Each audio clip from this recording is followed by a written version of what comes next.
அஸ்ஸலாமு அலைக்கும் வரஹ்மத்துல்லாஹி வபரகாத்துஹு. நாளும் ஓர் அமுதமொழி. பிள்ளையே, நம் நிறம் நீலமாகும். நாம் அதை மிகவும் விரும்புகிறோம். நம்முடன் சேர்ந்து நடப்பவர்களை மிக நெருங்கி சேர்ந்து நடப்போம். நம்மை ஒரு முறை சந்தேக கண் கொண்டு பார்ப்பவரை பல முறை சந்தேக கண் கொண்டு பார்ப்போம். தர்பார் அறியாதது ஒன்றுமில்லை என்று கூறிவிட்டு தர்பாரை அறியாமல் திருவிளையாடல் புரிவது ஹக்குக்கு பொருத்தமற்றது. தௌஹீது மனிதனில் உள்ள கொடிய தன்மைகளை மாற்றிவிடும். தௌஹீதில் நாம் பெற வேண்டிய முக்கிய அம்சமும் அதுவே ஆகும். மனிதன் மனிதனாக வாழ முடியாது.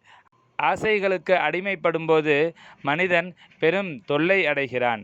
நான் மனிதன் என்பதை ஒவ்வொரு மனிதனும் உள்ளார அறிந்து கொள்ள வேண்டும்.